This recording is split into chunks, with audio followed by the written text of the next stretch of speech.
Very light, if you remember. Yeah.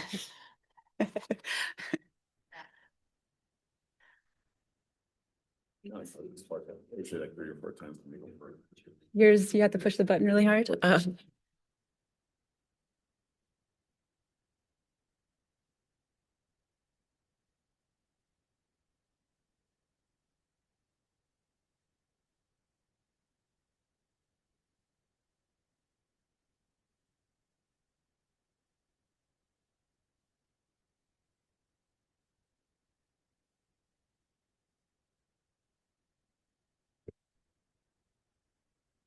All right. Good morning, everyone. It's 11 o'clock. I'd like to welcome you to the Regional Fire Service Study Board meeting. Today is February 2nd. I'd like to call this meeting to order.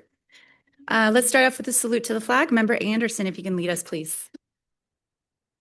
Please join me in the Pledge of Allegiance. I pledge allegiance to the United States of America and to the republic for which it stands, one nation, under God, indivisible, with liberty and justice for all.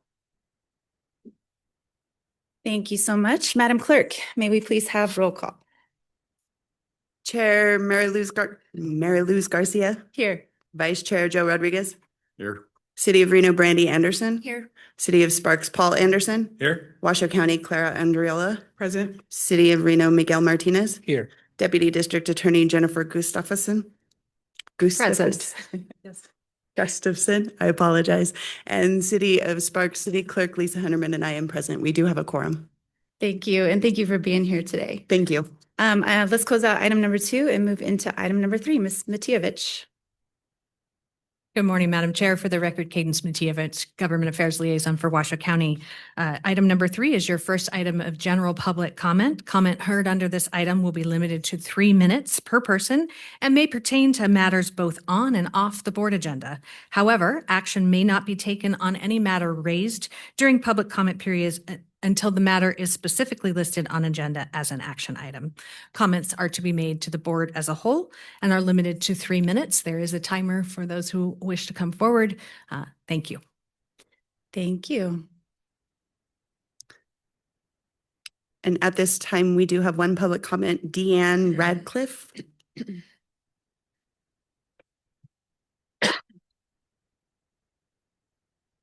Move all of that because I'm going to use the thing. Sorry, guys.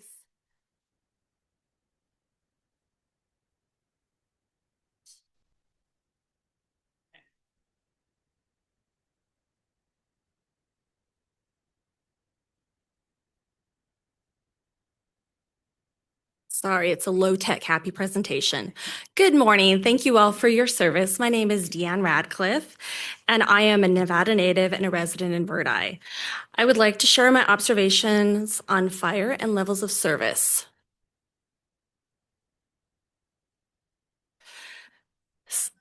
Yes.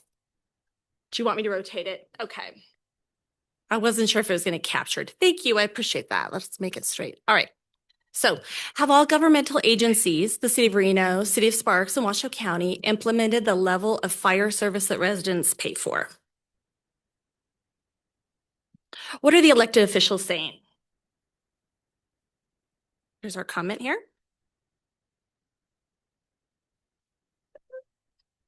So, I've been involved in Verdi issues for over 25 years. What can the City of Reno residents living in Verdi expect? Another comment. This is pretty exciting. Okay. Lot going on that slide. Sorry. So basically, this is fire safety for the Meridian 120 South project. As you can see, meeting stretched from 2017 to 2024.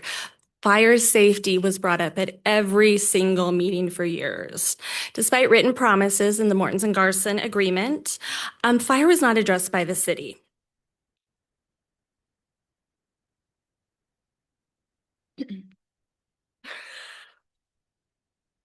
This gets more fun. All right, it was decided that 1608 would be the per door fee for some of the 3,000 plus homes in Mortons and Garson. Only some of them, not all of them. As everyone is aware, this will not pay to build. It will certainly not provide equipment or staff a fire station. Looking at the fiscal impact analysis for just one of the Mortensen Garson projects and the Santerre Quilcy, there's going to be $24.2 million that'll be a net surplus to the city. Again, the city removed the residential fire station requirement and accepted a sum of $300,000. And now Truckee Meadows provides service via mutual aid. So again, those homes have sprinklers, they removed the residential fire station requirement, and now Truckee Meadows provides all of the aid. Headed back to my original question, have all governmental agencies implemented the level of fire service that residents pay for? Thank you for your time. And kudos to your AV people. They were super kind to me. Thank you very much. Thank you. That is all of the public comment that we have in chambers. If we have anybody attending virtually that would like to speak, please use the raise your hand feature. Thank you. And I'd like to welcome Senator Skip Daly. Thank you for joining us again today. We can go ahead and close out item number 3, public comment, and move into item number 4. Thank you, Madam Chair. Item number 4 is approval of the minutes for the Regional Fire Services Study Board meeting of December 12th, 2025. Board members may identify any actions or corrections to the draft minutes as prepared, and the minutes were provided in your packet and have been posted online. All right, looking to my board, any questions or discussion regarding the minutes that were provided to us? If not, looking for a motion to approve. Move to approve. All right, I've got member Paul Anderson for the first, and then we'll get a second from Brandy Anderson. All those in favor signify by saying aye. Aye. Any opposed? All right, motion carries. Item number 5, Ms. Matievich. Thank you, Madam Chair. Item number 5A1 is a presentation by Truckee Meadows Fire Protection District Chief Richard Edwards, City of Reno Fire Chief Dave Cochran, and City of Sparks Fire Chief Walt White on the history of regional fire service delivery and governance across Reno, Sparks, and Washoe County. Gentlemen, when you are ready, please begin. Chairperson Garcia, members of the Fire Study Board, for the record, Walter White, Fire Chief, City of Sparks.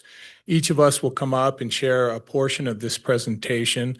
I drew the stick to go lead off here, so I'll start with the first slide. So, history of the regional fire service between Reno, Sparks, Washoe County, just a general overview. All 3 agencies provide 5 essential public services: fire suppression, emergency medical service, hazardous materials mitigation, technical rescue, and community risk reduction, also known as fire prevention. We have some very, a lot of very common similarities, but we have also some very unique and distinct differences between our agencies as well when it comes to our governing structure, our staffing levels, and just size and general call volume. And so with that, major service delivery changes since 2000. As you're mostly well aware that on July 1 of 2000, the Truckee Meadows Fire Protection District Board of Commissioners, the Washoe County Commissioners, entered into an interlocal agreement with the city of Reno to take over fire protection services. This was influenced primarily by financial difficulties and a nationwide regionalization movement. The district retained ownership of all its assets and stations. However, the status of all district employees changed to the city of Reno. In July 1 of 2012, there was a separation or dissolution of this, and there was a transition plan to redirect services amongst the 2 agencies. In between, the city of Sparks passed a resolution to cooperate in regional efforts without fully joining the reorganization.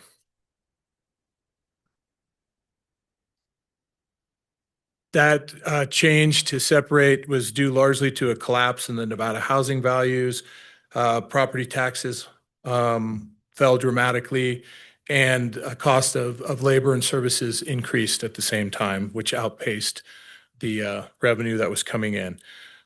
There was also Reno's planned annexations, which made the agreement relatively unsustainable. As I mentioned, there are several very common similarities amongst our agencies, but also some very unique or distinct differences. We have square mile differences from 112 square miles in Reno, 37 square miles, and all of the unincorporated area outside of the city limits, which falls under the Truckee Meadows Fire Protection District, which is thousands of square miles. Reno has 15 stations, Sparks has 6, and Truckee Meadows has 11. Our staffing levels range from 100 to 300 personnel, call volumes from 17,000 to 51,000 over last year. Average response times are very close to similar, 6-7 minutes, with some extended response times in the more rural areas of the district. Population levels are very similar in both Truckee Meadows and Reno, or excuse me, Truckee Meadows and Sparks, but their population of 281,714 at the last census for Reno. Sparks and Truckee Meadows are 111,000 and 100,000 plus, respectively. Reno established Advanced Life Support Services in 2014, Sparks in 2017, and Truckee Meadows in 2012. Reno has started a single role paramedic program, and both Sparks and Truckee Meadows are exploring that program today. Reno has a staffing level of 4 per company. Sparks has 3 per company, and Truckee Meadows has a combination of 3 on the engines, 4 on the trucks. The Sparks Fire Department applied for a SAFER grant to try and add a 4th person to each truck, but were not successful in obtaining that grant. Our labor representation, there are 2 separate labor representation groups. Both Sparks and Reno are represented by Local 731, and Truckee Meadows professional firefighters by Local 2487. Reno and Sparks both have a mayor, city government style of governance, and Truckee Meadows is a special district under NRS 474, making them more of a dependent special district. Those are some of the unique differences. So you can see we have some challenges when it comes to governing structure and operational practices. But at the same time, there are many more commonalities, similarities between what the 3 agencies do. Not included in this, because the Senate bill covered all of Washoe County, is the North Lake Tahoe fire, which includes Incline Village and Crystal Bay. And when you talk about from a regional perspective, they are really kind of bifurcated from us. In fact, their closest auto aid partners are primarily from the California side. And in fact, they are dispatched out of Grass Valley in California. So with that, the dispatch is another challenge for our agencies. Reno and Sparks have their own dispatch centers. Reno's is capable of EMD. Sparks is run through Sparks PD, and we do not have any EMD capable. But we also have a franchise agreement that requires that the call determinants be decided by REMSA through an interlocal agreement.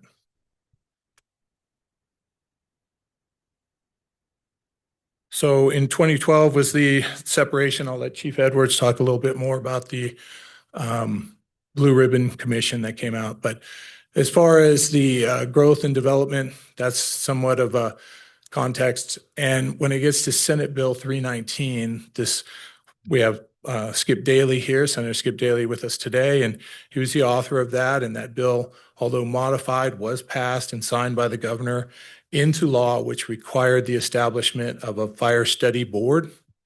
And this is the composition of the fire study board, two from each of the governing bodies, where a vote has to be a majority with at least one from each of the member agencies voting in favor of.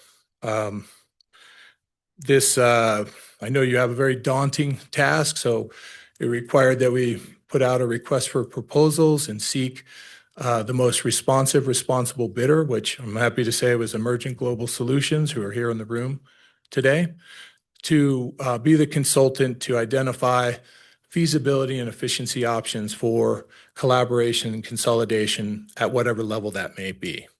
So I know that you are tasked with producing a report by December of 2026 per the regulation. We have next slide. So both Reno and Sparks are municipal fire departments and serve the city areas, and Truckee Meadows serves all the unincorporated areas of the county. And as I mentioned, that's hundreds of thousands of square miles. We have certain contracts for services that we've used historically: automatic aid, mutual aid, interlocal agreements. One of the biggest being our CWPP, or our our WFPP partnership, which includes Nevada Department of Forestry. And that's how we receive the state and federal reimbursement for large-scale incidents that we all contribute to.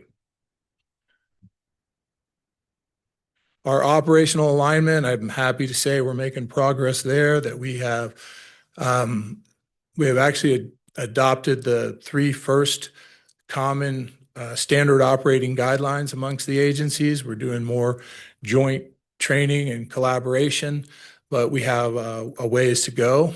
When it gets to legal consolidation, that occurs under the authority of the governing bodies. Now, there's two parallel tracks. There's a procedural track, and then there's a political track that goes along with it, and that is largely about information sharing and understanding. So in 2002, Sparks wanted to maintain autonomy and local control, which is some of the sentiment I heard when I arrived here in 2023. However, I have heard that change, and there is more interest in cross-silo collaboration, but to what extent is unknown. I think we can go next slide. So I've already mentioned the 2026 Fire Regionalization Study, and we are here to provide you as much information as we can and support the best outcome that we can get because of how vital fire and EMS services are to this region and the Washoe County. Go next slide. So Reno volunteer companies started back in the 19th century. However, currently only Truckee Meadows Fire Protection District has any volunteer staff left. They have 50 volunteer firefighters on staff. Both Reno and Sparks are paid professional departments and not combination departments. I think, Dave, you were here and you probably remember the leather hoses. Were those heavy, by the way? Yeah. So I'm sure that they can offer you a lot more about their individual. Sparks was organized in 1905 and Reno was 1888, but the departments are close to that age. And over that time, there was a transition towards full-time career firefighters and away from combination or volunteer staff. The service, the scope has expanded over time. I'll go to the next one.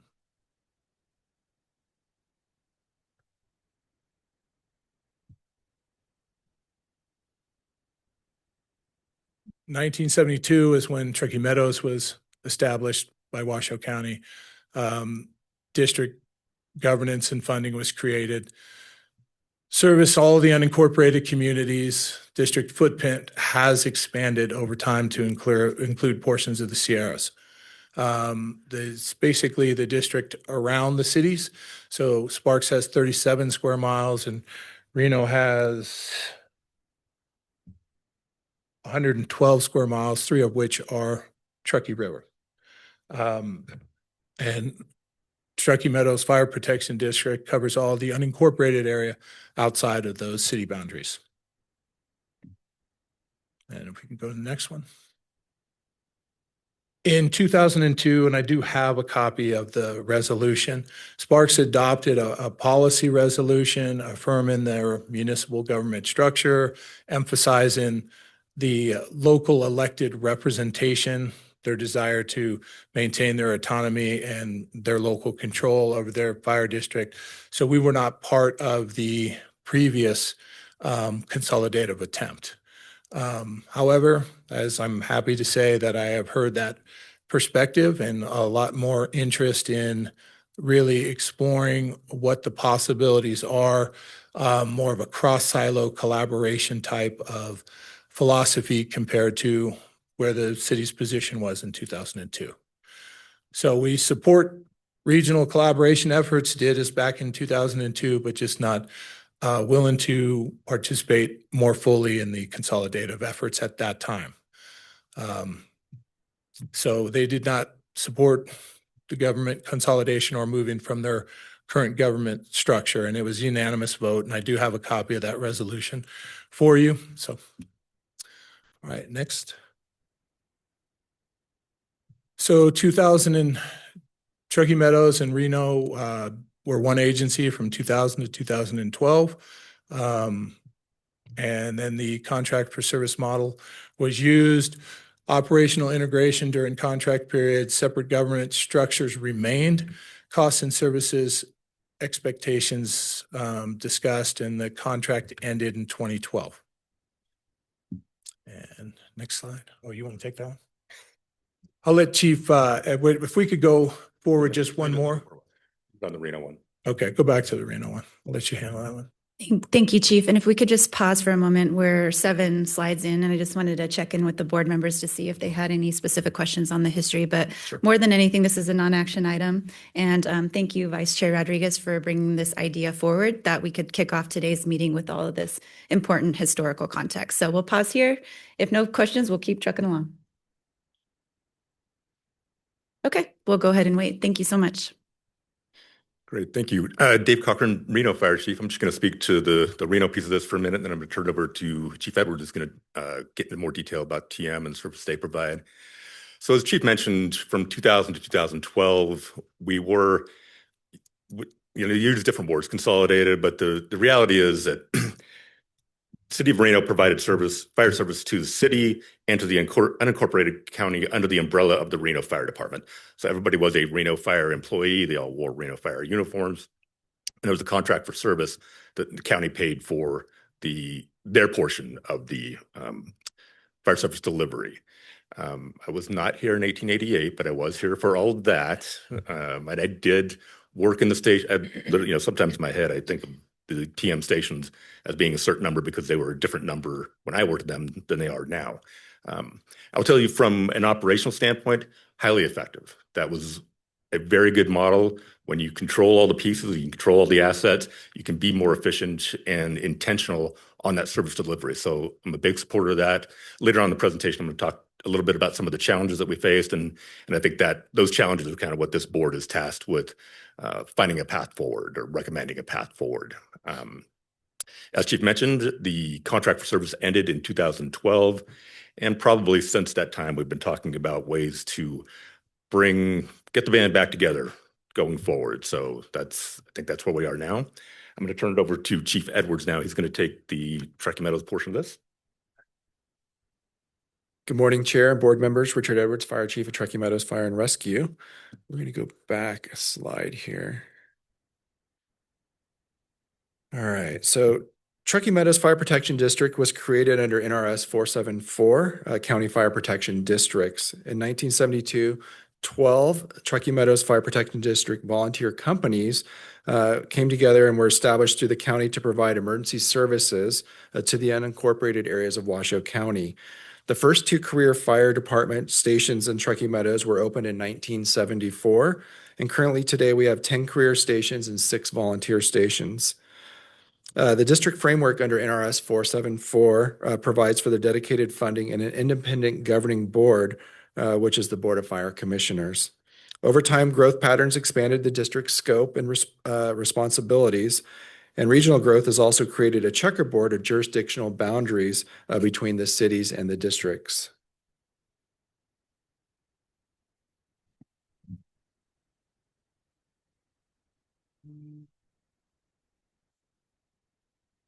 So in 2004, the Sierra Forest Fire Protection District began evaluating fire service alternatives. A preferred alternative at the time was a contract for service model with the Truckee Meadows Fire Protection District. Sierra Forest was administered by the Nevada Division of Forestry during that time, affecting some of their administration or administrative options. In 2006, the Board of Fire Commissions directed staff to enter into an interlocal agreement between the state of Nevada, Washoe County, and the Sierra Fire Protection District on or around July 1st of 2006, essentially transferring the Sierra Forest Fire Protection District to a county-operated 473 district. In 2008, the 473 or NRS 473 was dissolved, and the Sierra Fire Protection District, an independent district under NRS 474, was established. Important to note also at this time, the tax rate was also raised from 42 cents to 52 cents per $100 of assessed value during this transition.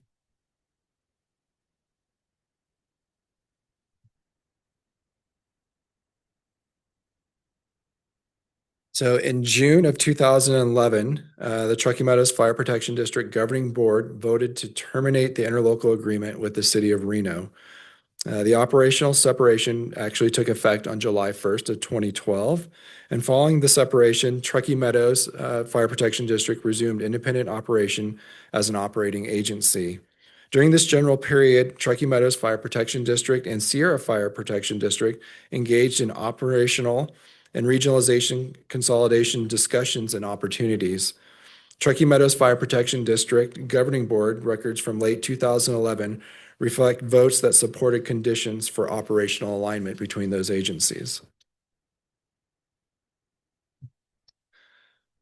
In 2013, Washoe County initiated the Blue Ribbon Committee review related to regional fire services. The review assessed the system of providers serving the region, and it examined potential efficiency opportunities and operational innovations. The Blue Ribbon process established 15 recommendations, including regional collaboration, automatic aid, emergency preparedness, fire-adapted communities, and public-private partnerships.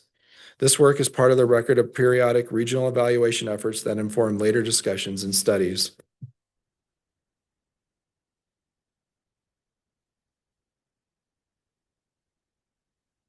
During 2015, operational and legal steps towards consolidation between Truckee Meadows Fire Protection District and Sierra Fire Protection District continued. The Nevada statutes under NRS 474 provided authority for consolidating county fire protection districts. Washoe County adopted Ordinance 1577 in March of 2016, and the consolidation became effective July 1st of 2016. With that, a new tax rate was also adopted of 54 cents per $100 of assessed value. Sierra Fire Protection District ceased to exist as a separate district at the end of June of 2016, and Truckee Meadows Fire Protection District assumed the consolidated district footprint for the affected service areas. And I'm going to hand this off to Chief Cochran now for the rest of it. All right, so I will bring this home for us. So that's kind of the history of, through the consolidation and separation. Like I said, since then, we've really been, in the royal way, the cities and the county have been looking and experimenting with different options of how we can more effectively provide fire service to the region. Because as you are all aware, fire emergencies none of that respects jurisdictional boundaries. And that's why it's so important that we work together and collaborate as best as we can. We've updated some mutual aid and automatic aid agreements. Over the course of this time, I'm going to come back to the financial issues. One of the other changes that TM made was the branding. They're now known as Truckee Meadows Fire and Rescue, and that reflects the move towards all-risk service, which we need in this valley because we have all the risks. I tell people, we're kind of on an island in a sense. We have the mountains to the west, the desert to the east, to the south and north. We run out of population pretty quick. So if we can't handle it, help is a long ways away. And that's why that cross-jurisdictional collaboration is also so important. And that brings us to where we are today. So we've talked about Senate Bill 319, and Senator Daley is here. He championed that bill, brought that forward, which led to the creation of this board. The interlocal agreement dictated under that bill or established under the bill defines the scope of this process and what we're going to do going forward. And really, I think, I'm not speaking for the board, but I think what I've heard is that we want to consider all of the options. We want to know what's available out there and not get tunnel vision, not get channeled into a single solution, because we don't know when we get to the end of the study, what the recommendation is going to be. And I know we're going to talk more about the study later, or you are. But I will point out at the bottom there, the real focus, I mentioned how operationally when we were with Truckee Meadows under a contract for service, operationally it was exceptional, I would say. But we found some challenges kind of after the fact with the governance and funding. And, that's like most things. When you come together, you don't think there's going to be a problem. You think it's going to work out great. And then when it doesn't, then you find where the real pain points are. And I think that's part of the challenge here. And part of the goal here is to identify those pain points and figure out what a feasible path forward is. I mentioned the regional collaboration. We have continued to try and work together. Obviously, we've not come anywhere near a full-throated consolidation, but we have an automatic aid agreement between Truckee Meadows and Reno. There's an enhanced aid agreement between Truckee Meadows and Sparks. We've always had the triad my whole career, which is the hazmat team, which operates jointly across all three jurisdictions. We do have separate dispatch centers, which is a challenge, but we're working on that as well. I think as you are all aware, we interface and coordinate with REMSA. That's the EMS transport provider, of course, in the area, which you're all aware of. And then the mutual aid, I mentioned emergencies don't respect jurisdictional boundaries. We've been here for the big fires, the Washoe Drive fire, the Collin Ranch fires, the Pine Haven fires, the Davis fire. So those are just large scale examples of why that collaboration is so important. And then we've really expanded. Chief Dwight mentioned the SOGs that we've adopted. We've tried to expand the ways that we are working together short of consolidation. And that goes to training as well. In fact, there is a cross-jurisdictional training going on right now up in the North Valleys between Truckee Meadows is hosting, but I know Reno's participating as well. And then I'll come back to kind of the three pain points that we identified. The governance, how is everybody going to be recognized and have a vote in this process? And this board is actually a micro example of how that can work. The funding, of course, is going to be a challenge because we mentioned the different service levels, the different call volumes, the different demands on the different jurisdictions and departments. How are we going to pay for that in a fair and equitable manner across jurisdictions? And I think that those two things are really the key. We want everybody to make sure to understand and know that they are being fairly represented and are being fairly tasked with providing the funding for whatever comes out at the other end of this. And then I mentioned the legacy financial issues. There were some things that once we separated, we being Truckee Meadows and Reno, we found there were problems with who owns that, who's going to pay for this. Of course, going in, you don't think that's going to be a problem, but then you find out later on. And so we want to hopefully identify those issues going into any agreement or any path forward that we go down as a result of the study. So we've used multiple models over time, from municipal department to the district to the hybrid models. The current study, and I obviously am not prejudging or pre-directing where that's going to go, but those are the things that are going to be looked at. What does that model look like as far as governance? What does it look like as far as funding? I'll let the representatives from emerging growth talk about that. But then the future options are going to be brought to this board, and we look forward to seeing what the result of the study is. So with that, my next question slide is not there. So any questions? We're all here at your disposal. Thank you so much for the joint presentation, Chiefs. I appreciate your time and energy in preparing this for us. I'll kick it over to Vice Chair Rodriguez. This was your request, and I think it was a great suggestion. So I'll hand it off to you for your initial thoughts and questions. Thank you, Madam Chair. I guess I know it was kind of sort of covered, kind of the divorce, if you will. I guess can you explain a little bit more, like what led to that? Was it purely the finances of it, or was there more to it than that?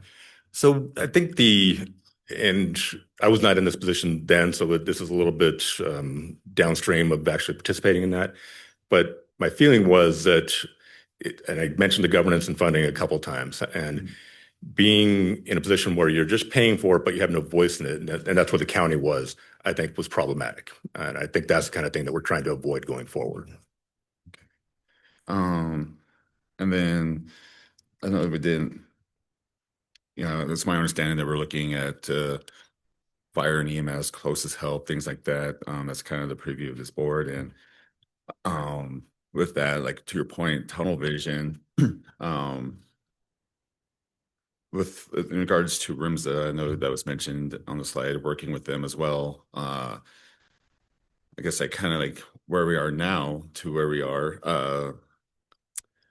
One of the things that is making sure that we're getting closest help, right? The closest unit. Are we having those discussions between three agencies, like the closest ambulance, the closest fire engine?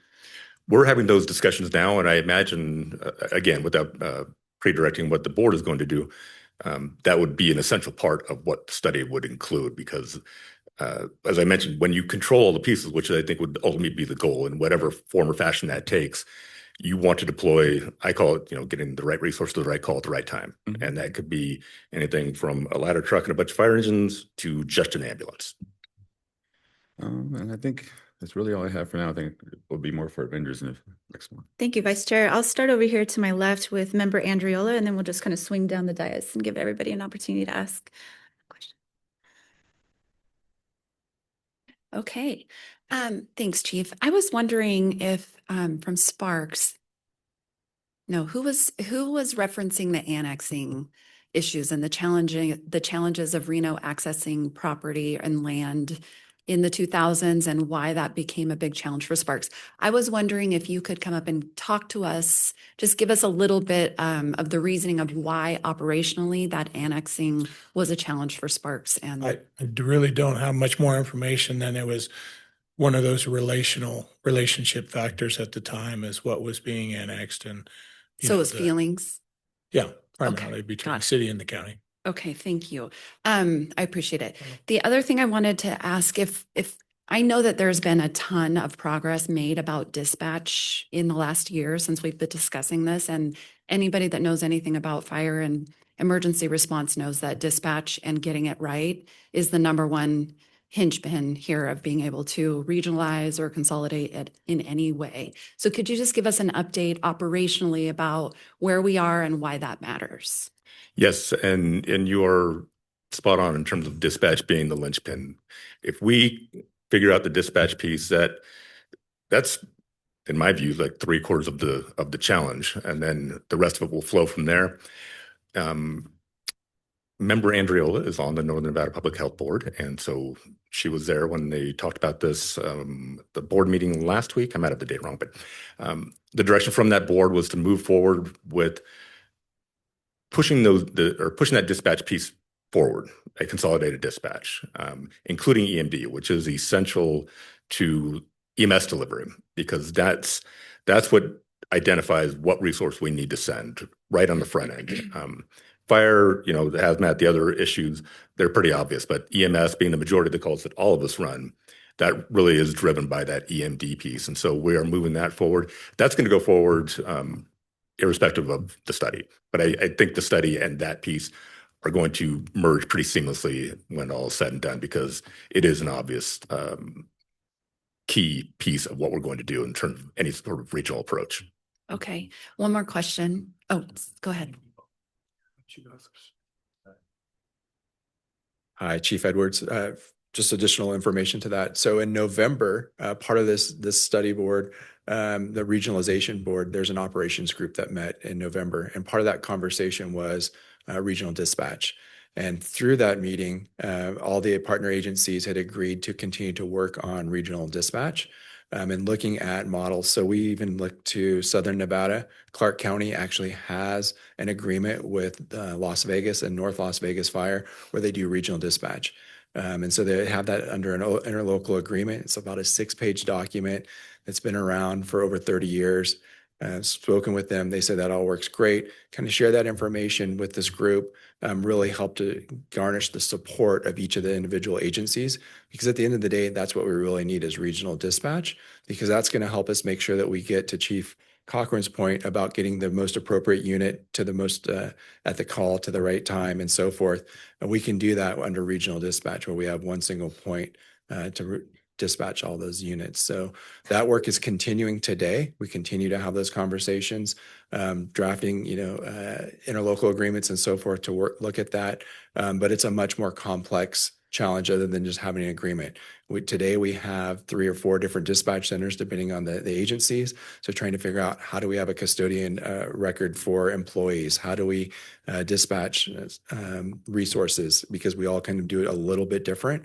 How do we also integrate Hexagon into this conversation as well, because that's also going to add some additional efficiency. So there's a lot of work to be done there, but know on the back end that the chiefs and our counterparts are working on that right now, because we do know that that's going to help us to provide the absolute best level of service to the community.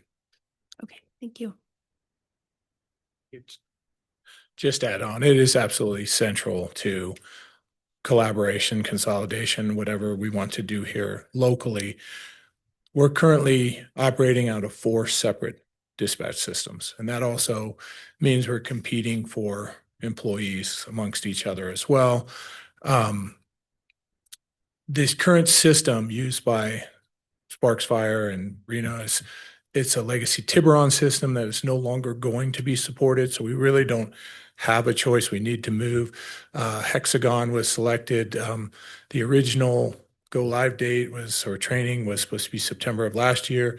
We're now looking at adjusting that to September of this year because there were many problems identified that needed to be worked out, a lot with mobile field reporting. So optimistically, we should have a system. What it will do is it'll allow us to have AVL amongst all the units so we can actually see who's closest, help eliminate the engineered delay or unnecessary delay of call transfers right now. So that's probably going to be one of the greatest technological improvements in the region when that is fully integrated, but we still need to move towards a regional dispatch center and a governing structure so that we're all on the same page, because there's certain things we can do today with today's technologies and relationships, and there's certain things that with that new technology that will enable us to do. So what's it going to take for us to get from where we are after we train on Hexagon starting in September, theoretically, to this regional dispatch? What's in between there that we need to address? We'd still be separate dispatch centers, but we would have, the interoperability. So our computer-aided dispatch centers could communicate and we could see each other's resources and availability, which would lend us to dispatching the closest available appropriate resource more accurately. However, ultimately, I think it would be good for all fire agencies to be under one regional dispatch center, because it addresses several of the challenges we have today. Okay. Other than redundancy, which is critical, what is the benefit of having 4 Is there, or are we really, is it just attrition that is unnecessary and we're just going through the growing Well, pains of there- optimizing? There is a requirement that you have a, um, you know, a backup Mhm. system, because if the county system goes down, calls can be transferred to one of the cities and vice versa. Right. But there really isn't a benefit that I can see of having 4 separate dispatch centers. And to Chief Edwards' point, the custodian of data and records and everything is a lot cleaner when it's coming from one. The transparency is better, and the data's cleaner, and the operational efficiency is enhanced through a regional dispatch center. Okay, thank you. Thanks. Great, thank you. Member Martinez? Member Paul Anderson? I have a question on slide number 15. The topic of definitions came up a lot in our first meeting when we were reviewing the RFP. If staff could pull it up, I'm not sure if you have time to pull it up. It's slide 15 under the title Current Regional Coordination Activities, just for the sake of the folks that are listening to this meeting. In your own words, can you tell us the difference between the automatic aid and enhanced aid as defined? So I'll speak to automatic aid, and then I think either Chief Edwards or Chief White can speak about the enhanced aid. And I'll contrast automatic aid with mutual aid. So mutual aid is what we all do together, and that requires a request. So I need help. I'm going to call the county. I'm going to call Sparks, and they're going to send somebody. Automatic aid is just what it sounds like. That request is not necessary. It's built into the system so that under whatever circumstances or parameters you define in dispatch, that aid is going to come automatically. You don't need to make a request. You don't need to check with somebody or get approval. It's just part of the system. So it's much more seamless, much more effective.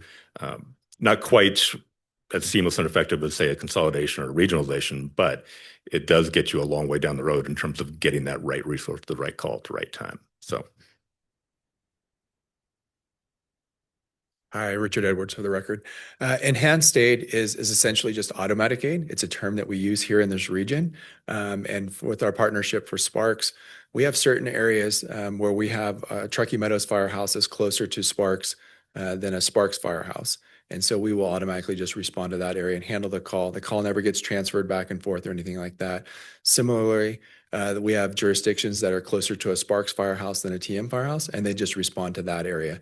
And so that's essentially what the automatic aid is. Okay, thank you. Any other questions before we move on? All right, Vice Chair Rodriguez. Thank you, Madam Chair. Just kind of want to follow up. Again, as we look to regionalize or consolidate, what have you, I don't want this population to be forgotten. So with Pyramid Lake, I understand it's a sovereign nation. They have their own governance. But with that being said, it is our neighbors. We have a lot of, get a lot of visitors out there. So I'm understanding that they may be losing their fire department due to lack of funding, for better words. So are we talking to them while we have these discussions? I understand, again, their own governance, but what's the communication looking like? Yeah, we've had some communication with Fire Chief Don Pelt, who's out there at Pyramid Lakes. And we're aware of some of their challenges, but there hasn't been any, formal plan. But fortunately, being part of the fire service means you're part of probably one of the best master mutual aid systems in the nation. So if there is a large scale event or incident out there, we're all going to provide support, and that'll be primarily under the WFPP agreement. So it's not that they would be left out or an afterthought, but the harsh reality is you can have the level of public safety that you can either afford or willing to pay for. And there are some funding challenges that limits the amount of staff that they can provide, but they're a great regional partner, and we look forward to working with them any way we can. I guess kind of just follow up on that. Wildfire, as you guys said, there's no boundaries. So if they are looking to lose their fire department for the rest of the county that could potentially be at risk from a wildfire or something like that, are we looking to try to be present, more aware there, or? Well, one of the things that occurred last year was Reno took on the Reno Tahoe Airport Fire Department but there is, when you talk governing structures, now you are talking a sovereign nation and different governing structure altogether. So that would require, it's probably more of a interlocal agreement as far as coverage would go. But, I think we're always going to be mindful that we have a good partner there and we want to make sure that they survive and are helping take care of them as well. So, and with that, so like, my main concern is going to be a wildfire risk coming from the reservation. So like talking about BLM or BIA if they have a crew or anything like that. Yeah, and that's what the WFPP is part of. It's NDF, BIA, BLM, and our local agencies are all party to that interlocal agreement. Thank you, Chief. And just one more point of clarification. So one of the distinctions between auto aid and enhanced auto aid is, like Chief Edwards had mentioned, if there's a call, it's a medical call, and they happen to have a closer engine and REMS has a closer ambulance, our crews wouldn't even be dispatched. There's an agreement that the closest available resources would go handle that call and vice versa, where Reno has enhanced aid has auto aid with both of us too, but we'll still maintain a response if it's within their jurisdictional boundaries. Chief Edwards. Thank you. I just wanted to add a little additional to your question. So we did engage Pyramid Lake back this fall when the operational group was coming together. And at that time, they'd said they did not want to be a part of the study. But to the point about the fires, BLM actually has the jurisdiction for any fire on the tribal land or wildfire. And so they would get the full response of the WFPP partner agency. So they're going to get a lot of resources for that. And even recently, as they're having challenges staffing, we get those updates daily, and we know that we're going to provide them that mutual aid to make sure that no call goes unanswered. Great questions. Thank you so much for that presentation. We'll go ahead and close out 5A1 and move into 5A2. Madam Chair, if I may, before you close out item 5A1, I do feel like I need to make some comments so that our records and our minutes of today's meeting are very clear. So you saw on one of the slides mention of the North Lake Tahoe Fire Protection District, and I need to be clear that, and I believe that this board, but members of the audience, someone who may read the minutes at a later time, that the Truckee Meadows Fire Protection District does not provide fire protection services to all of unincorporated Washoe County. There are other fire agencies in unincorporated Washoe County, including the North Lake Tahoe Fire Protection District, and some other districts that through cooperation with Truckee Meadows Fire Protection District. So Washoe County, the unincorporated area is served, it is covered, but I think it's clear that the record reflect that Truckee Meadows is not the agency that's responsible for all of unincorporated Washoe County. Thank you. Thank you for making that clarification. Now we'll close out 5A1 and move on to 5A2. Thank you, Madam Chair. Cadence Matievich for the record. Item 5A2, presentation by Emergent Global Solutions to provide the board with an introduction to their firm, to advise the board on the approach and methodology that they will use to conduct the regional fire and EMS feasibility, efficiency, and service enhancement study, and to inform the board about the timeline, key milestones, and deliverables for the study. And so, Mr. Ghilarducci and Mr. Martinez, when you are ready, the podium is yours.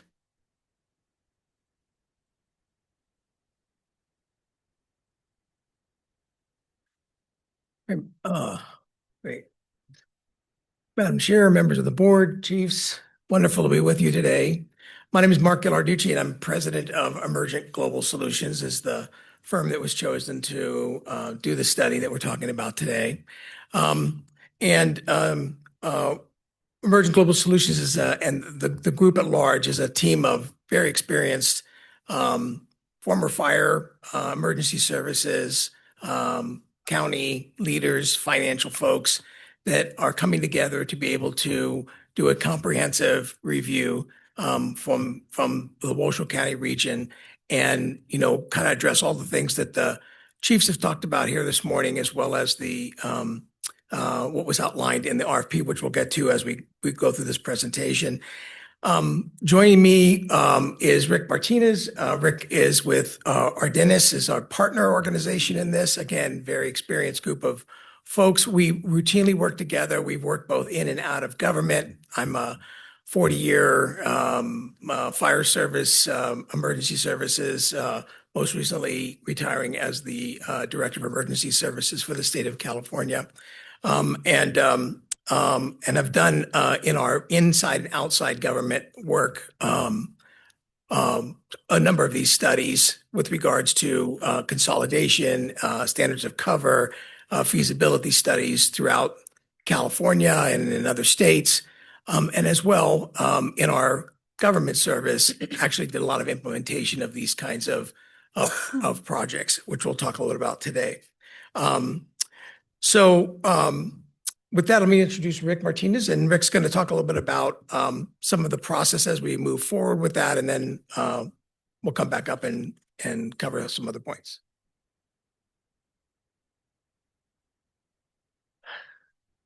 Good morning.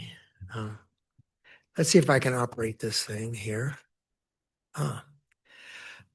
Mark talked a little bit about Emergent Global. Ardennis is a much smaller firm. I represent, we specialize in local government and emergency services. As he mentioned, I'm embarrassed to tell you this, and I'm not telling you this to be impressive, but I spent 35 years in the fire department and another 7 or 8 years in emergency services, and have been involved in a statewide nonprofit that serves fire victims and fallen firefighters. So I've got all in about 50 years in and about this business.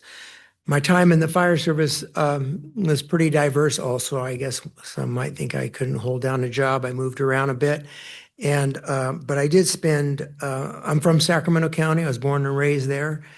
And one thing that Sacramento County has is a history in fire service amalgamations. And I use the term amalgamation somewhat loosely because, as you've kind of touched on today, there are a number, and the chiefs have touched on, there are a number of processes of which you can amalgamate, bring together organizations to a single organization or a single focus. I was the fire chief for 10 years for the Sacramento Metropolitan Fire District. Let me start by saying 2 things. First of all, I'm not an expert. I've just been around a long time and I've paid attention. And Metro Fire, as we call it back home, was an amalgamation of 17 fire departments over the course of about, actually not very long, 17 years, from 1983 to 2000. And the vast majority of those 17 fire agencies, I think there was 13 that came together from that in that period of time. And as a board member asked the question with respect to, yes, there's a number of ways to regionalize. Typically, contracts for service, as I've come to understand, and I want to thank the chiefs for their historical perspective and information. We'll be getting into that into great detail over the next several months. But yes, contract for services are one way you can amalgamate a service delivery, as Truckee Meadows and Reno did for a period of time. In our case, Metro Fire went through a series of them. The two big pieces or differences were reorganizations and really consolidations, the forming of new, the bringing together of 2 organizations or multiple organizations into one, which is an annexation essentially of one of the other. And then the contract for services. We still have contractors for services in our county. The city of Sacramento currently, fire department provides contracts to 3 independent special districts in the county and have been for well over 40 years. So there's a number of ways. We have some slides here, and I'm going to get in trouble if I don't at least say we have slides here, because that's a big deal, evidently. But our goal, and I'm not going to read you the slide, but our goal is pretty simple. We recognize that you've done a great deal of studies on fire emergency services in your community. We were actually involved in one 2005 here. And so we've got a little bit of background. But more importantly, I think what we recognize here is you've done a lot of work. We're not going to redo work for the sake of redoing work. We're going to take advantage of the studies that you've done. We will revalidate that information, refresh it where necessary, and come forward to study all the elements that you've talked to. The chief is correct. Well, they're all correct. But the chief's correct. He mentioned two things that got my attention. They're the things I refer to a lot. I've been involved, as I said, we did two significant reorganizations in my time as a fire chief of Metro Fire. When I first was hired, we had 13 active stations. When I left, we had 43. Like Truckee Meadows, we provided service to a good portion of the county of Sacramento and two cities. But it comes down to two really big pieces. It's going to be governance and whatever you want to call it, revenue, how you fund it. There's an element which is equally as strong as that how you structure the organization, an independent special district. There's a number of ways you can do that you can, but at the end of the day, it's going to be funding and who really controls the policy and funding.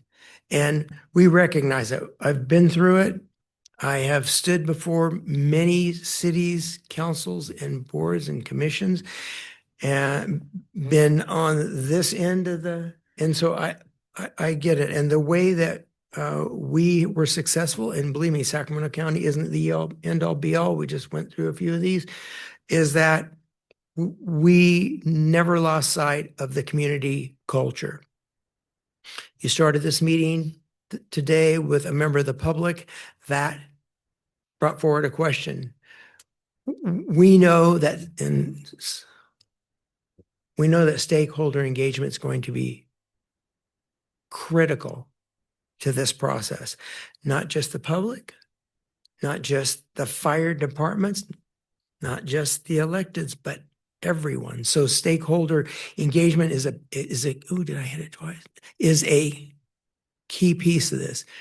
And I think it's listed on probably the last slide. But so our process is pretty simple. There are 9 basic tasks that were contained in your request for proposal. Obviously, our proposal responded to that. I want to reassure you this is we read it and we intend on fulfilling the RFP in a meaningful way. What you don't need, and I'm not here to tell you what you need or don't need. I'm here to make some recommendations. Our collective team is. But what you really don't need is another study that you're going to put on the shelf. We recognize that what you want is you want to have someone wrap together all of those previous studies in a contemporary fashion, working with the leadership of your department, hearing from the electeds from the 2 cities and the Truckee Meadows Fire Board and the public at large, and bring forward some recommendations to be as efficient as one can. Now, we haven't started the study. I don't know what the outcome is going to be. None of us do. But I can assure you this, we brought together people who have a great deal of experience, but most importantly, have a desire to give you what you want. I don't call this work anymore. I have a great deal of interest. In listening to the chief's presentation and your questions and comments associated with those, I'm invested in your outcome. We all are. I can tell you the members of our team, we've had a few discussions already. We're invested in your outcome. We want to bring forward for you a document which you can then evaluate what's appropriate for your community. There's not a one size fits all. There isn't one spot to go. What I suspect the outcome will be a graduated approach. If you want to do this, here's what we recommend. If not, this is another approach. You've talked about mutual aid, automatic aid. There was another one. Enhanced aid. Yes. I do want to highlight the communication center, and I think you asked Chief White about, is there a value with 4? My opinion after 50 years, no. You look at your fire department, your emergency services, whatever, it doesn't really much matter what it is. And really what you want to do is take and match the need with the resource as quickly as possible. If it takes time, if there's redundancy, usually it doesn't speed up the process. So that is a huge consideration. I can tell you, I had nothing to do with it, but in Sacramento County, we made moves a long time ago to unify dispatch and to unify a couple other things that go along with it. The radio system, being able to cross communicate amongst agencies, even when you have mutual aid, that's really critical. And then the computer-aided dispatch system, the pre-arrival instructions, all those things that go with advancement are going to be critical. We will be looking at that. So our milestones, as you can see on the slide, can you actually see these slides? Mhm. Okay. I meant to ask that first, sorry. We'll start with internal meetings this month. I'll be reaching out to the points of contact. And I should also, Cadence has been outstanding to work with. I do want to say thank you to her publicly. She has worked diligently on bringing your collective thoughts together and made it much easier for us that are trying to be responsive. So thank you to that. She's been poking along and got it. We're getting started. We'll be meeting with the chiefs and their points of contact very quickly. We will do some public feedback meetings. There'll be processes associated with that, not only virtual processes, but we're looking at other ways. And I have a smartphone. It's much smarter than me, but we will be looking for portals and ways for the public to engage and to provide information and their thoughts. And then through the summer, we'll be doing internal stakeholder workshops, previewing, our recommendations or at least our understanding starts to take hold. And then we'll be doing a public presentation in September with a draft report. I also want to be clear, and I feel that my partner here is going to try to elbow me out, but I also want to be clear that we do want feedback. And today, when we were driving up, I was thinking, I have no idea what I'm going to say today. And then I was sitting there saying, I can't wait to get to the microphone. And I've got stuff scribbled all over my paper. But I do want you, first of all, your questions or comments today would be important, and I understand, you can't take action. Understand that too. But we're very interested in what you have to say, because I am recognizing there are 2 city councils and a fire board here that's really important. We think you're going to bring the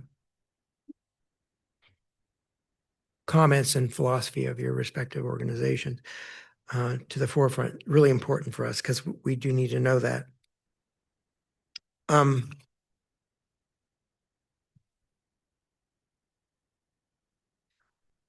What I also can assure you, there's no predetermined outcome. If you were to do a little research on me, and probably with AI, we probably put together an executive summary. I've been around for a bit. I don't think it's a one size fits all. And I think the world continues to evolve. And I mentioned community culture, organizational culture is really important. And while we'll look at the previous studies, we'll look at the previous relationships, we'll be really looking forward to see what would be most effective and efficient for you. And with that, did you have anything? No, you may just want to, you covered the big deliverables, but if you have any questions about the deliverables. Yeah, if there are any questions on the deliverables, didn't mean to skate over them. One of the folks back home did this, so I'm going to make sure if they watch this thing that there we go. Well, thank you so much for your introduction and for making the journey over here to present to us. I think it means a lot to our board that we have the opportunity to ask these questions. And I just have one on the deliverable slide, actually, and then I'll kick it down to Member Paul Anderson, and we'll work our way down this way.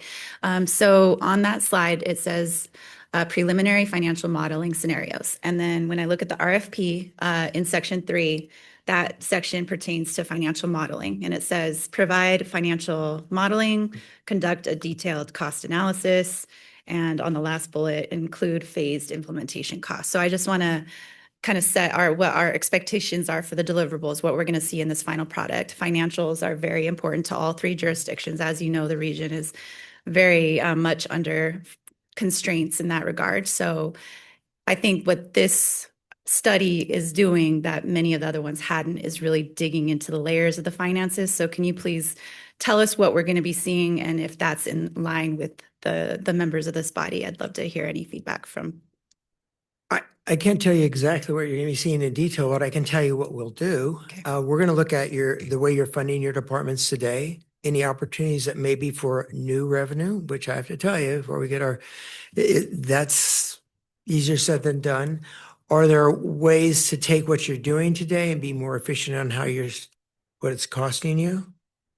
But there's an element, having been through a reorganization or consolidation that then I lived under for 13 years. The proof is in the pudding. What you say, the values of what things cost, and then how much things are going to cost going forward is a little bit of an educated guess. So we will to the best of our ability. It's a little different, I suspect, with Truckee Meadows because it is a dependent district, and usually the revenue stream's a little easier to see. Where municipal funding is a little different because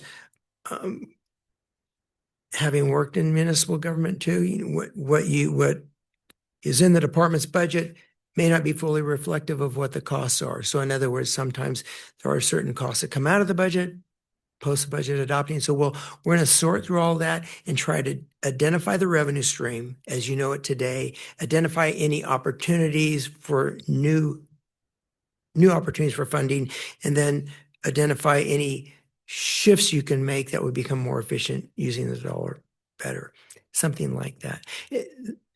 Obviously, employee costs are a big one. I can tell you in bringing together multiple retirement systems, as an example, things like that, unfunded liability, it goes on and on. There's debt. It's been my experience that with a special district, a fire district, it's easier to see the debt. And with municipal government, sometimes you have to figure out how you parcel overall municipal debt and how much of that would belong to the fire department. That's kind of the finance piece. Okay. Thank you for the background. Member Anderson. Thank you. First off, actually, I don't have a question. I don't think it's directed towards you guys, but first I just want to say thank you for accepting this challenge. I'm confident you will bring some great information to us to figure out as a community how we best move forward. Appreciate that. The question I do have is more procedural. So for those of us that are sitting up here, who are we to engage with, whether as time goes on, we have questions, concerns, or we're hearing from the public? Who should we be directing those to?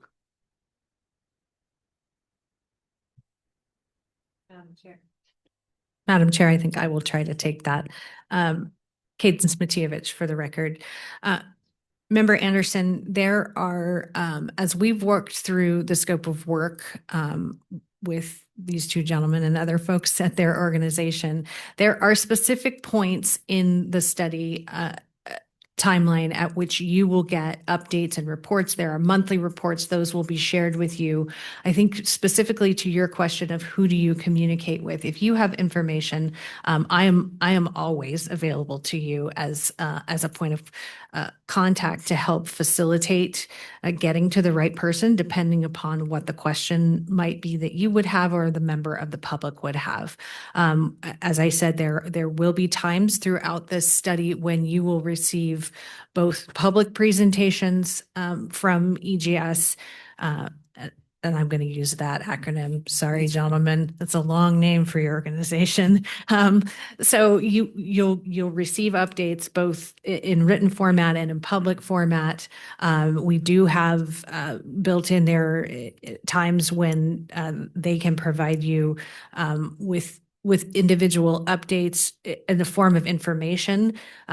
Of course, we will be mindful to be sure that we are not violating open meeting law during any of those. And so if there are questions, certainly you can always route them through me.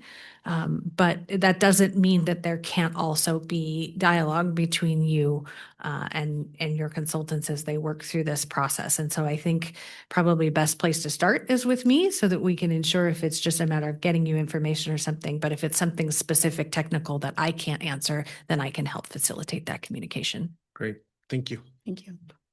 I would just add to Caden's comments that we will, as we unpack this process a bit more, have a standard point of contact. We really want the questions and information because that really, my experience, the refined product is when enough questions have been asked that we should be able to answer or not, if the case may be. So that's the first thing I want to assure you that we do want to be mindful also, and there will be a process when I think it's after the draft report is first delivered to you all, of unifying your direction as a board so we don't get crossways. And I think there'll be a process for that through Cadence or whomever. I don't want to, we want to be responsive to you all as the board. So. Thank you. Member Martinez? Thanks so much, Madam Chair, and thank you for your willingness to accept this and putting together a successful RFP, for being here today to provide us with some information and your understanding of the requests and what you're hoping to deliver. I think I don't have any nitty-gritty requests for you, but overall, in terms of the slide you have up now and your deliverables, I'd just love to continue to emphasize the fact that during the last dissolution, there seemed to be problems with what you already mentioned, right? The funding and the governance. And it seems like governance was definitely part of that equation, and just highlighting the fact that as you work through your feedback loops and your input from all of the stakeholders, making sure that we keep all of the doors open, that if there are multiple avenues to look at in terms of the recommendations that you're going to provide for us, that those come forward, and that you don't limit the avenues that we can look at when it comes to your final recommendations for either legislative or regulatory changes that you're going to propose. So again, I just want to thank you for stepping up to the plate and for providing us with your services. Thank you, Madam Chair. Of course. Vice Chair Rodriguez? Thank you, Madam Chair. Again, like my colleagues, thank you guys for taking this and running with it. I do have a couple of questions. The public feedback section, I guess we're looking at spearheading that in March. Can you kind of give us like a little bit of snapshot what that might look like? Is that sending out emails to the residents? Is that town halls, or what does that look like? I believe we're going to start with a town hall or somewhere early on, and in that process, be able to take feedback in that environment as well as open it up for folks to submit feedback, be it email or some other technologically advanced process, and then using other aspects such as social media, working with the departments and their network, as well as any community-based organizations, and then obviously the two cities and the fire district as well as the county. And so it's to get the word out and to try to encourage people to engage, provide us any information. It's been my experience when you get through the process, people are really concerned about their level of service. I mean, we all like to have our own thing until it's when we really need service. We really don't care who comes and takes care of us. We just need to be taken care of. And so there's that process, but that's the stakeholder engagement. And I wish I had more information. There's some really bright people on our team that's what they do. And I will be sitting there answering questions. Okay, fair enough. And I'm sure I'm not, just one thing I know here locally is that sometimes we attend all three governments in our school district. Sometimes we try to get stakeholders or public input, and sometimes get, the public gets that fatigue. So I just kind of want to caution that. And also March is also here. We have a 2-week spring break at the middle to the end of the month. So just throwing that out there as well, so to speak. On that note, part of what drives this schedule is the RFP, honestly. And so in order to get, I'm nervous, I'll be honest with you. I'm nervous about the speed of which we're trying to do this because I'm outcome based. Believe it or not, and thank you for thanking me for us for taking this on. It is kind of this is just kind of what I do. And I really, after doing it for a number of years, I really get engaged. Now I'm engaged with your process here. The most important thing for, I think, our team, for me personally and professionally, is to give you what you need and want. And so I am struggling. We've had a lot of discussion about the timeline. We're going to work within that timeline as best as we can. I think the feedback will last longer than March, and until we have to finally put a bow on this. But and we're going to do our best to engage people. Yes. Cadence Matievit for the record. Vice Chair Rodriguez, we are mindful of that kind of feedback fatigue and the calendar. And I guess I would just echo Mr. Martinez there that we'll do our best to find the ideal date. I don't know that such thing exists, given all of the other regional boards and things. So we're going to do our best. It may be that we have to schedule the initial public feedback session, the sort of town hall forum, if you will, during spring break. We'll do our best, maybe not to do it right smack in the middle, but we do intend for that at least initial forum to be an in-person forum enhanced with other forms of participation coming up here as soon as we can get that calendar set. And then we will have another one of those in the fall. Once the draft study report is available, where it is presented, and the public will have an opportunity with you. That will likely be a joint meeting, right, at your public meeting, where the public will also be able to give comment. We have detailed in their scope of work the process by which and timelines for which written feedback will be reviewed. As they said, built into this process is time for consolidated responses from your board and from the other stakeholders, the chiefs and others, back to them as we iterate through this process. But we are under a statutory deadline to complete this. And so we're going to do a lot of really great work in a very short amount of time. And so in some cases, that time constraint won't allow us to have maybe would have been the ideal date for some of these things, but we'll do our best to be as ideal as possible under the circumstances. Thank you. Thank you, Ms. Matievich.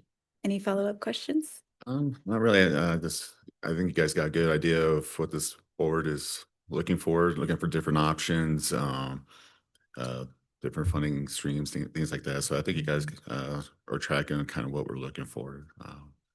So yeah, Great. thank you. Thank you. Member Brandy Anderson. I have the nitty-gritty questions. Sorry. Thank you for being here today, and thank you for taking on this really important project. I have a question about the public feedback session. Are you going to be asking the public about how they feel about funding? Because specifically, we're here to learn about how to fund a variety of different options for this fire department. So what is the public feedback outcome that you're looking for? Honestly, I don't have a great answer for you because we haven't rolled that back. I think we will most likely test the public's interest in funding. I say that because I have yet to study your existing funding stream, what the conditions are, because every community is a little different and every state's a little different. We have some conditions in California, which I don't think you have here. So that said, once we take a look, which is really out of the box, this month at your funding stream and what your funding options may be from an existing funding or potential legislation. Then we'll probably test some of those theories as part of our stakeholders. We want to be a little careful with that though, because we don't want to suggest that anybody associated with this study is looking to engage in increasing someone's. Oh, I hear you. costs. So what is the public stakeholder? I mean, I understand the risk. So why are we doing it? It's to get input on the service they're having today, what they see as deficiencies or where they'd like to, it's just to let people be heard. Okay, that makes sense. Okay, perfect. So what I'm looking for specifically is a variety of opportunities. I'm looking for an a la carte menu of how to pay for our fire service, whether we consolidate all three of our departments and we're all wearing the same uniform, whether we regionalize and all of us maintain our own identity and we regionalize services. We don't mess with anybody's CBAs. We don't mess with anybody's benefits. We don't mess with anybody's uniforms, but we regionalize services, which is mainly through policy, right? Policy and training. There's a variety of different ways that we can regionalize our departments without ever really affecting the men and women that are on the line. It can be through prevention. It can be through administration. It can be through regionalizing dispatch. It can be regionalizing training. There's a variety of things that we can be doing. And I want to know how much they cost if we just did that. I want to know how much it would cost to regionalize everything we do in and around the actual firefighting, right? And then we can start piecing together whether or not we go out together as one big department or we go out together. Two of us are going to join departments, but one of us is going to be more independent for whatever reason that is. Or I also want to know what it would cost this is what's going to cost if we regionalize these services. Like I said, whether it's mechanics, whether it's, prevention, whether it's training, and this is what it's going to cost if we don't. Specifically, the community needs to understand what it costs right now, the privilege of running 3 independent fire departments. We can't afford it, period. But the community doesn't know why. They don't know really how much we can't afford it. So that's what I would like these numbers to really tell that story. It's critical. We have to be able to tell the story and we have to make operational decisions together as 3 different communities that are going to be in the best interest for service delivery and operational efficiency.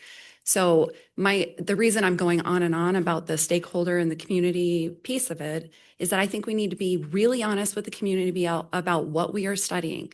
And we have to be really honest with the community about what their outcomes are going to be. We can't go out to the community and be like, how do you feel about your fire service and what you're paying right now? All you're going to hear is what they're not perceiving that they're receiving. We have to tell them what opportunities they have to improve their delivery and improve their safety and service.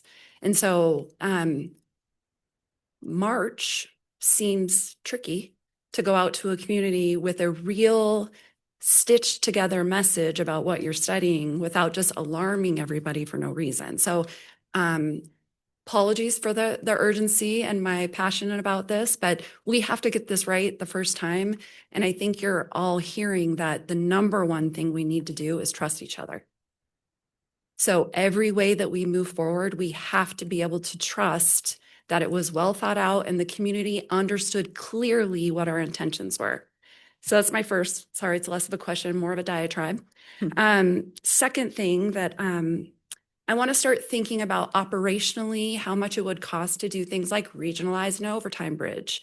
What I mean by that is we have 3 different departments. We've got potential brownouts because we don't have staff to put into a department. We've got other people in other communities that are neighboring that aren't working today, might want overtime, might be laid off currently and are a professional firefighter.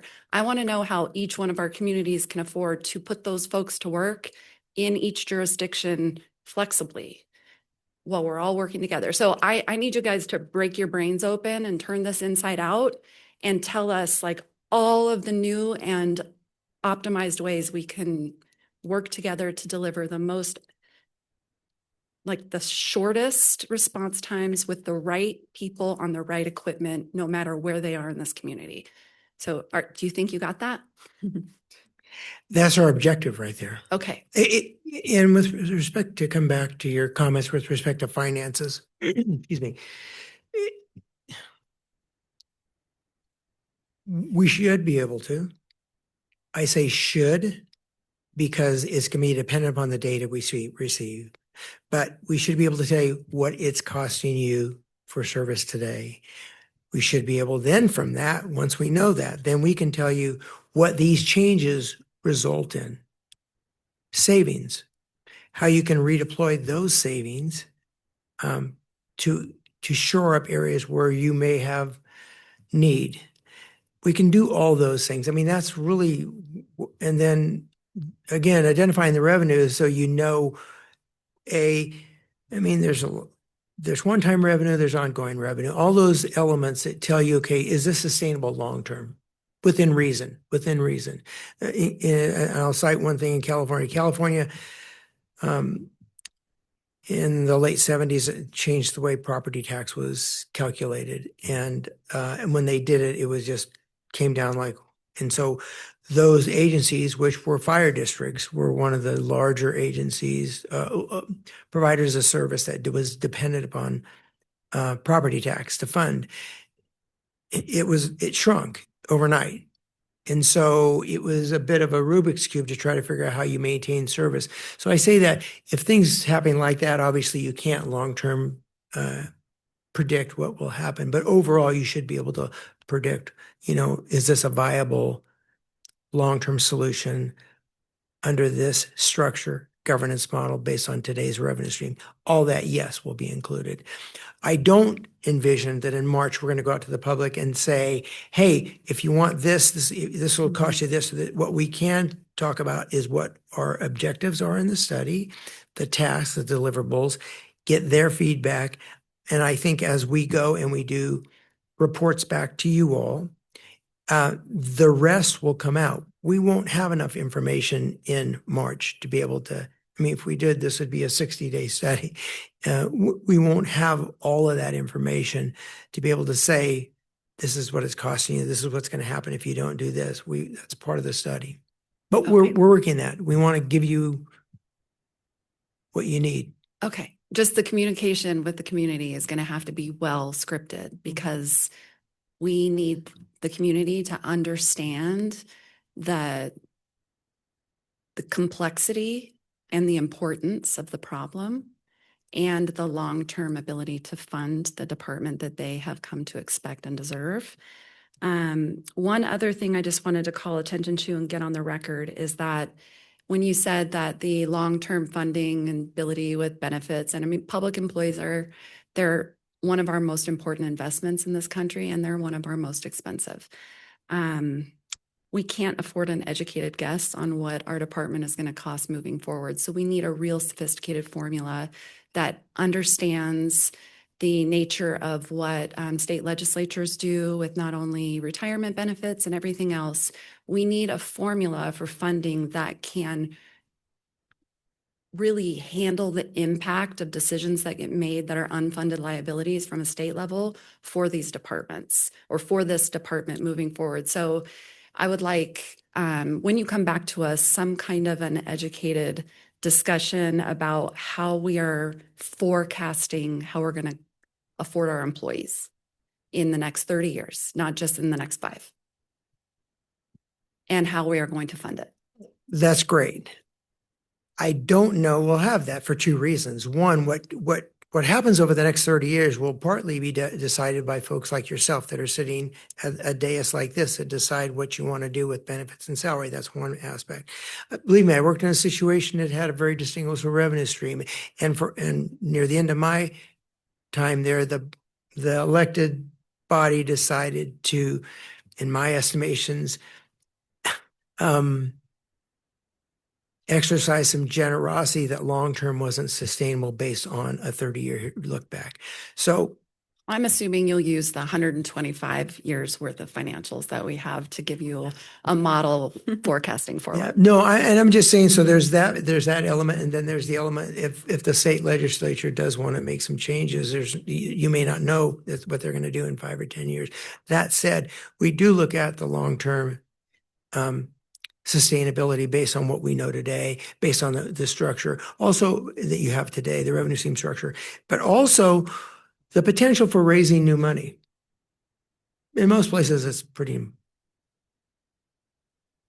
modest, whether through taxes or whatever fees, it's just harder. And then there's usually I suspect that these 3 fire chiefs and their predecessors have tried every trick in the book to try to look for those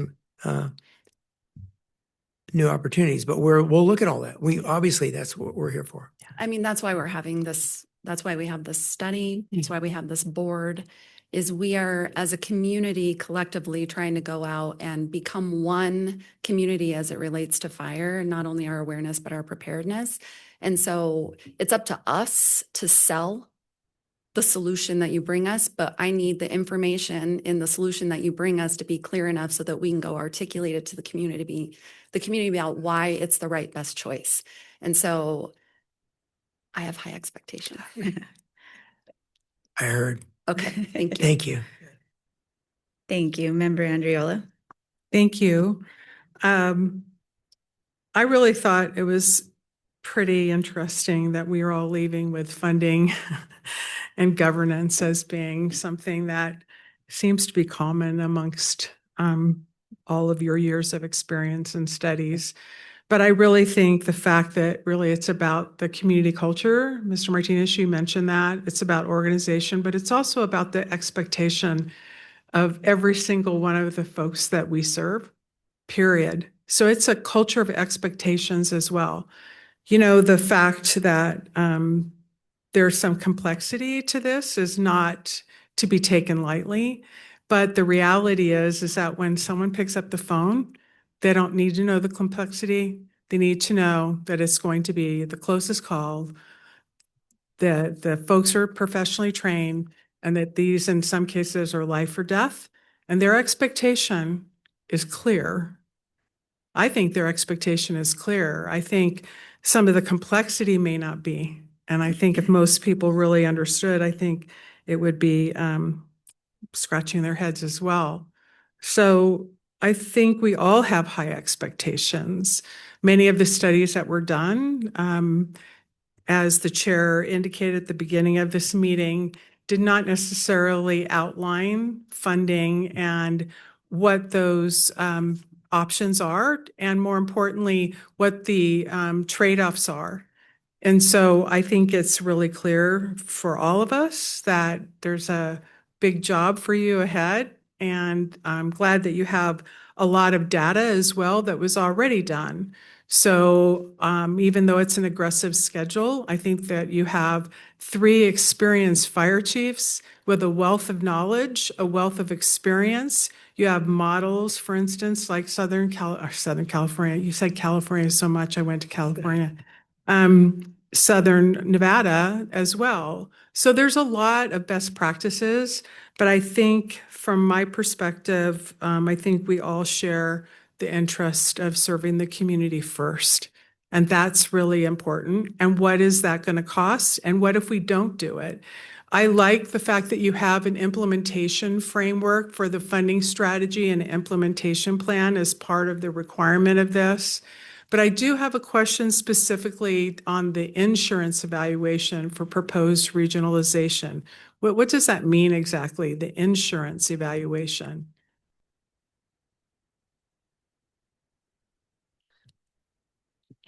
Madam Chair, I think perhaps I can help with this one. Thank you. Cadence Matievich for the record. Member Andriola, you may recall that in SB 319, there was a requirement that the study consider impacts of the one or more proposed models, that the study would come would bring you data on and information and recommendations on what the impact of that might be on the availability and affordability of fire insurance for property owners. And so that was included in the scope of your RFP, and it is also one of the technical tasks that we've included in the scope of work. Identifying changes in risk exposure resulting from the consolidation of governance, administration, and or operations, those components. So sort of looking at the models that will come as a result of the analysis and evaluating to the extent possible what the potential impact on availability and affordability of fire insurance would be. Thank you. I like to the extent possible. So I think I'll highlight that point because that is going to be in and of itself probably another opportunity for a study. But having said that, I do think the fact that there is a lot of experience, and thank you for your presentation. Thank you for the thoroughness. I think my colleagues have already gone over a lot of detail, so I'm not going to repeat what was already asked. But I do think putting the community expectations is clear. And again, what is that going to cost? What does that look like? And what are those options that are both if we don't do it, if you will? I think Member Anderson already shared that. I too welcome that opportunity to really look at the choices. And that's really what you're doing, what the best practices are. And I think some of the history is also important. I do think that the fact that there was a mention of political culture as well. And I think being real in the study is helpful.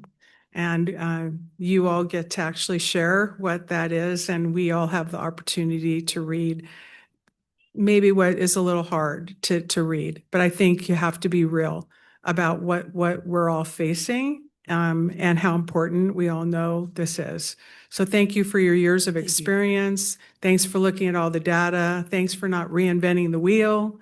We can't be the only one that has experienced this. And I think that you've made that clear. And thank you, Madam Chair, for the opportunity. Thank you so much. And just a final thought from me, as you know, this board is not authorized to mandate the creation of a consolidated fire district, and we're not authorized to levy new taxes or assessments. And as we go out to the public, I think that's really important to remind the public and our stakeholders that that's not what this body is to do.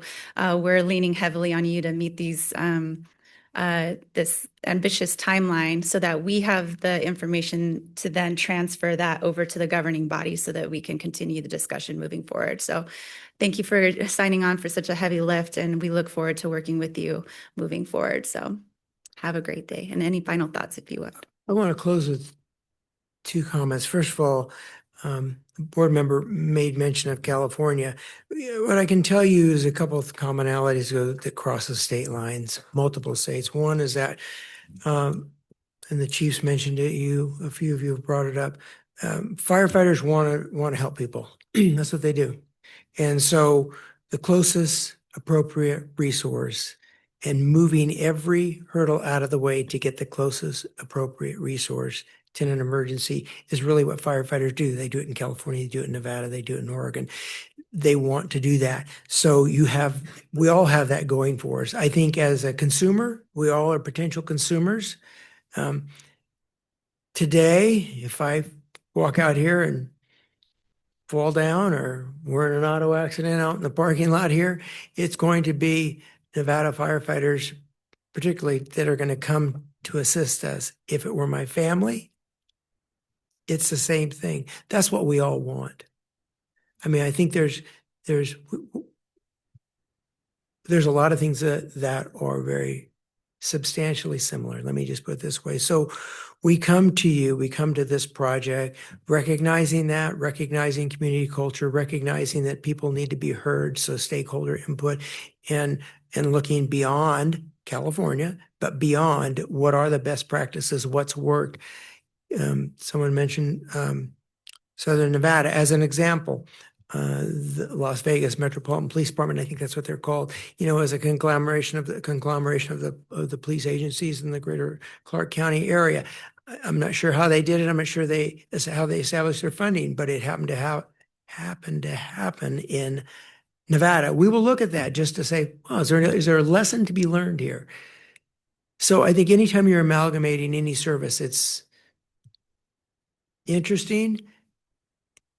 And when emotions run higher with emergency services, it's even more interesting. So we recognize that. Thank you for the opportunity. I'll turn it over to Mark if he has anything. But thank you for the opportunity to let us work with you. We are looking forward to it. Thank you. We'll go ahead and close out item 5A2 and move into our final public comment number 6. Ms. Matievich.